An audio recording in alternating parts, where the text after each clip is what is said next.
የአዲስ አበባ ትራፊክ ማኔጅመንት በ9 ወራት ውስጥ 600 ሚሊዮን ብር ከቅጣት ሰበሰብኩ ማለቱ ያለፈው ሰሞን ጨዋታ ማለት ወሬ ማለት ለሌ ፈለኩት ዜና ነበረ።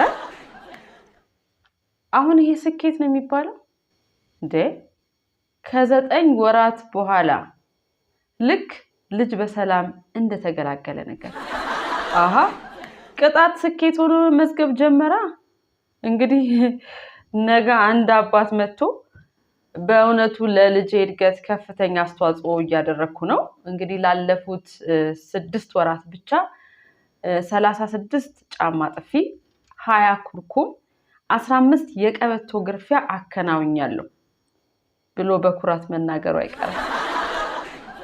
ምን ይሄ ብቻ ጤና ጥበቃ ደግሞ ከዚህ ትምህርት ወስዶ ባለፉት 9 ወራት በየሆስፒታሉ ሲታከሙ የነበሩ ምናምን ሚሊዮን በሽተኞችን ቀብሬያለሁ።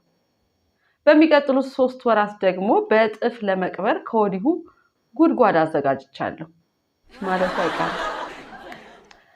መጀመሪያማ እኔ ዜናውን ስመለከት በቃ መጨረሻ ላይ ባለስልጣኑ ስቅስቅ ብለው ያለቅሳሉ ብዬ አስቤ ነበር። ጭራሽ ሰውየው ግን ሳቅ በሳቅ ነበሩ። እንዴ 600 ሚሊዮን ከቅጣት ማለት እኮ ቅቅሉን ሳይጨምር ነው። ቅቅሉ ደግሞ 600 ጋሎን ይደርሳል። ምን ይገርማል እንግዲህ ከሰሞኑ ራሱ የኮሪደር ልማቱ ላይ ጉዳት ያደረሱ 13 ከብቶች በቁጥጥር ስር ዋሉ የሚል ዜና ሰምተናል። እኔ ምለው ግን ይሄኛው ዜና ላይ ማለት ነው ምናልባት የጥፋት ኃይሎች እጅ ይኖርበት ይሆን እንዴ? ይጣራ። በጣም መጣራት ያለበት ነገር ነው። ከብቶቹ ላይ ኮዳ በማንጠልጠልም ይሁን ወፌ ላላ በመስቀል መጣራት ያለበት ጉዳይ ይመስለኛል። በነገራችን አንዳንዶቹ ዜናዎቻችሁ እኮ በቁማቸው ምንም ሳይቀባቡ በቁማቸው ዜና በፈገግታ ናቸው። የኛን ስራ ነው ያቀለለልን ያለው። አሁን እነዚህ ከብቶች እንዴት ነው የሚቀጡት እንዴ? እንግዲህ በሚቀጥለው ጊዜ ደግሞ የሪፖርት ጊዜያችሁ ደግሞ በተቀናጀ ትብብር እንኳን ሰው ወፍ አለምዳለው በሚለው ዜማ ማለት ነው እንኳን ሰው ከብት ቀተናል ማለታቸው አይቀርም። ብቻ ትንሽ ቁም ነገር ቢጤጣል ለማድረግ ያህል ቅጣት በራሱ እንግዲህ የገቢ ምንጭ ሆኖ አያውቅም። ቅጣት የምንለው ነገር ሰዎችን ወደ ትክክለኛ መስመር የምናስገባበት አርጩሜ ነገር ነው። ያንን አርጩሜ እንደ ገቢ ምንጭ ከወሰድነው ግን ሰዎች ጥፋትን እንዲደጋግሙ እንዲገፉበት ሁኔታዎችን ሲስተማቲካሊ እያመቻችን ሊሆን ይችላል። ወገኔ ገንዘቡ ብዙ ያሳስባል እንዴ? 600 ሚሊዮን ገንዘቡን ስታስብ ከዚህ እንደሚከተለው ማድረግ ያስመኛል። እንደ መንግስትም እንደ አንድ ባለስልጣን አሁን ለምሳሌ አንድ ትራፊክ ፖሊስ የሆነ መንገድ ላይ ታቆምና ያ ትራፊክ አግባብቶ አሽከርካሪዎችን ቢራ ይጋብዛል። እልፍ ብሎ ደግሞ ሌላ ትራፊክ ፖሊስ ታቆምና ትንፋሹን መርምሮ ይቀጣል። እንግዲህ በሚቀጥለው አመት ሪፖርታችሁ ላይ ዘንድሮ 100 ሚሊዮን ነው ያስገባ ነው ብትሉ ዝቅ ያለ አፈጻጸም ተብላችሁ ከስልጣናችሁ መነሳታችሁ አይቀርም። መንግስት እንግዲህ ያልቆነጠጠን ቦታ የለም እኮ እንዴ? እዚህም እዛም ቆንጥጦ እባጭ በእባጭ ነው ያደረገ። እንግዲህ ቆሻሻ ከግቢያችሁ ወጣ ይልና አንድ ቁንጥጫ መዝለግ፣ መብራት እደጃችሁ አላበራችሁ ብብታችን ስር ገብቶ መዝለግ። ድሮ እናቶቻችን ስንሮጥ ሲያገኙ አንተ ልጅ ረፍ አላልኩም ትወድቃለህ ብለው በኩርኩም ያነሱን ነበር። እንደውነቱ ከሆነ ግን እውነት ለመናገር ከኩርኩሙ ይልቅ ሮጠን ብንወድቅ የተሻለ እናተርፋለን። እናም እንግዲህ እንደዚህ አይነት ነገር ነው ለማለት ነው። የትራፊክ ማኔጅመንቱ ግን ከአኳኋነ ተነስተን ስምህን ቅጣቱ ጽፈት ቤት በሚል ብታስተካክለው የሚል ምክር አለ።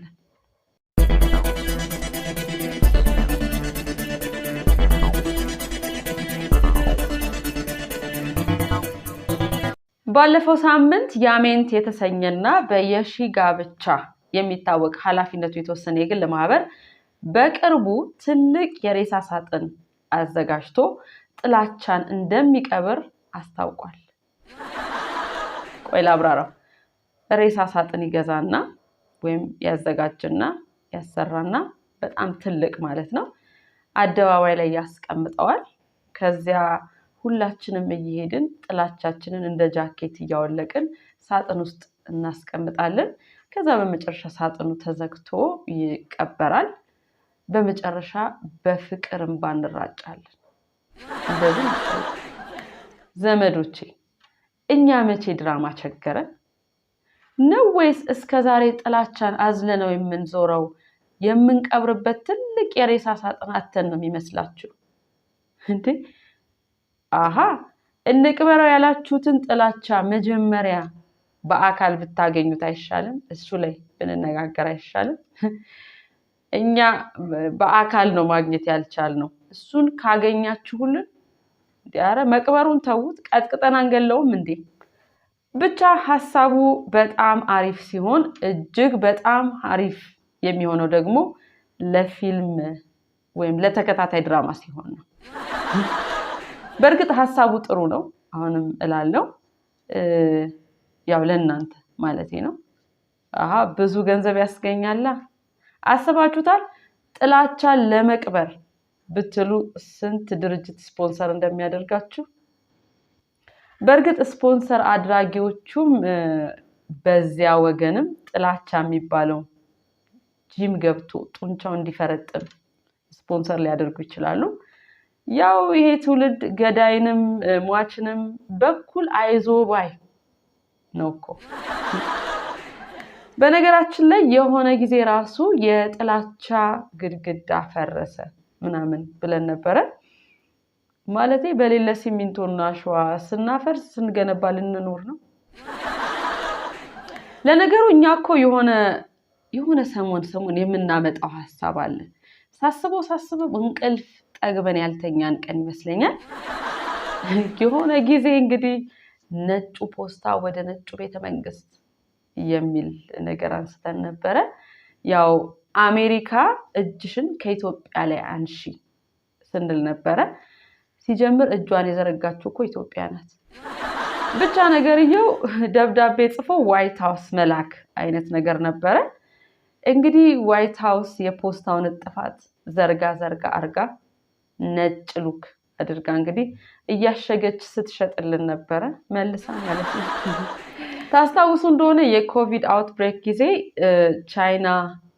Chinese people please don't eat everything የሚል ቲሸርት የታተመበትን ቲሸርት ማለት ነው ለዓለም ስትሸጥ ነበረ። ምንድነው ግን እንደዚህ ያለ የተማሪዎች የሲቪክስ ትምህርት ድራማ የመሰለ ነገር ሀገር ላይ መደረብ? በሬሳ ሳጥን አድርገን ጥላቻን እንቀብራለን ምናምን።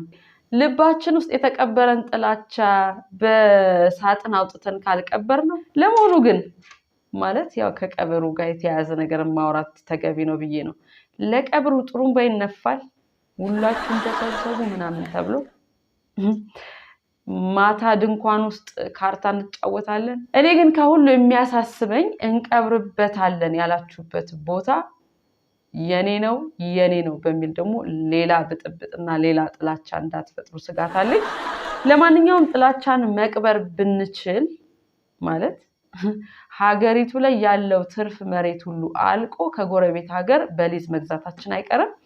እንዲህ በቀበራ የሚሆን ከሆነ ግን አንድ ሌላ ሳጥንም አዘጋጅተን ድህነትንም አብረን ብንቀብረው። እንግዲህ ከቀብር መልስ ልክ እጃችንን ኪሳችን ውስጥ ከተን ስናወጣው በእጃችን ሙሉ ገንዘብ ማረጋገጫው ማለት ነው። ብቻ ጥላቻ ከተቀበረ አይቀር የተቀበረ ሰው ወይም የሞተ ሰው የሚኖረውን ማዕረግ ሁሉ እንዳትነፍጉት ለማሳሰብ እንወዳለን። በተለይ ከተቀበረ በኋላ የህይወት ታሪኩ ሲነበብ ደግና ሩሩ ነበሩ የሚለው በፍጹም እንዳታስቀሩ ለማለት ነው።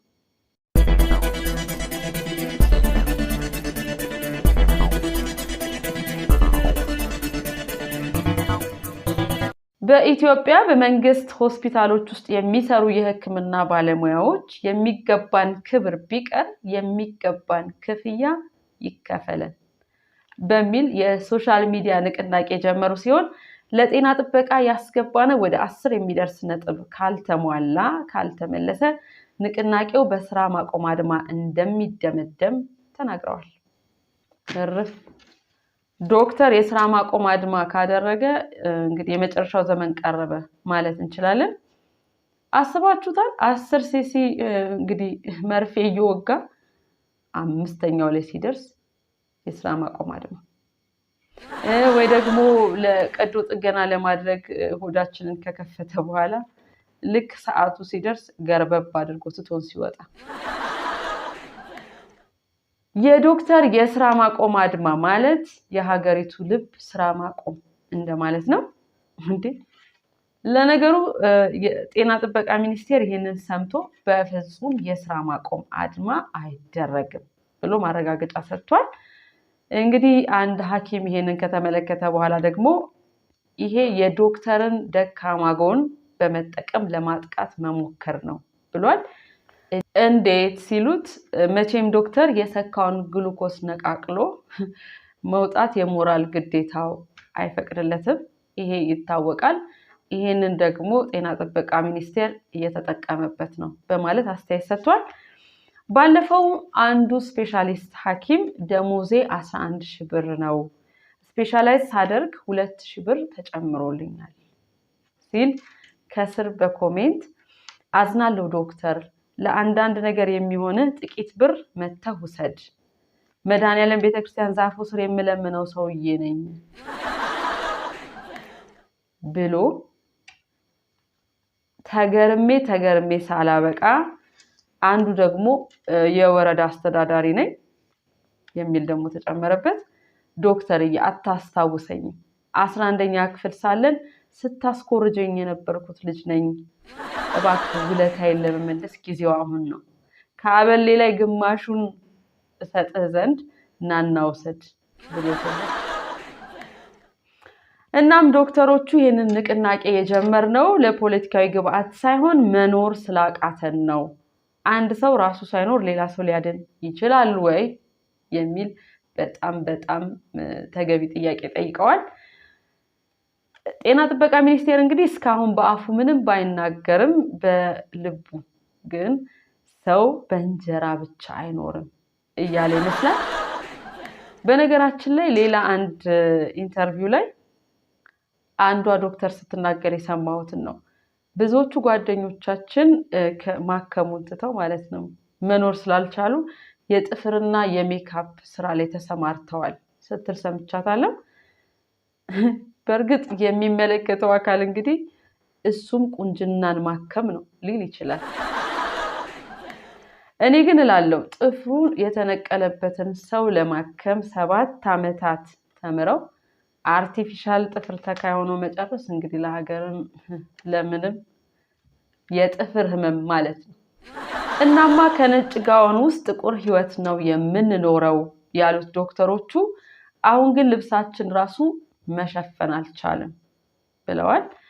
በእርግጥ አንዱ ካድሬ እንግዲህ ተነስቶ ጋውን እናሰፋላችኋለን ደረባችሁ ትለብሳላችሁ ማለቱ አይቀርም እንዴ። ባለፈው ራሱ አንዱ ምን ሲላየው ለመሆኑ ደሞዝ ይጨመር የምትሉት ሀገሪቱ ከየት አምጥታ ነው ለእናንተ ደሞዝ የምትጨምረው ብሎ ወርፍ። እኔ ከስር ደግሞ ምን አልኩት ሀገሪቱ ሞልቶ ተርፋት አይደል እንዴ ላንተ እየከፈለች ያለችው። እንግዲህ ጥቅም የማይሰጡ ሰዎች በግርግር እየተከፈላቸው እኮ ነው ሊከፈላቸው የሚገባ ሰዎች ላይ ሲደርስ የሀገሪቱ እጅ የሚያጥረው። ብቻ ዶክተሮች የፋብሪካ ሰራተኞች አይደሉምና ፋብሪካውን ዘግተህ የታባታቸው እንደማለት አይደለም። ማለቴ የእናንተ ቤተሰቦች የታይላንድ ህመምተኞች የህንድ ምርኮኞች ሊሆኑ ይችላሉ። እኛ ግን ጥቁር አንበሳ አንበሳችን ነው። ማግሳት ከጀመረ ብትነቁልን ለማለት ያህል ነው ለኛ ስትሉ። አብረን የነበርነው አደይ መልቲ ሚዲያ ዜና በፈገግታ ላይ ነበረ። ሁሌም እንደምንለው ፈገግታችንን አይንሳን። በአብሮነታችን እንድንቆይ ከፈገግታችን ሌሎች እንዲካፈሉ ላይክ፣ ሼር፣ ሰብስክራይብ ያድርጉ።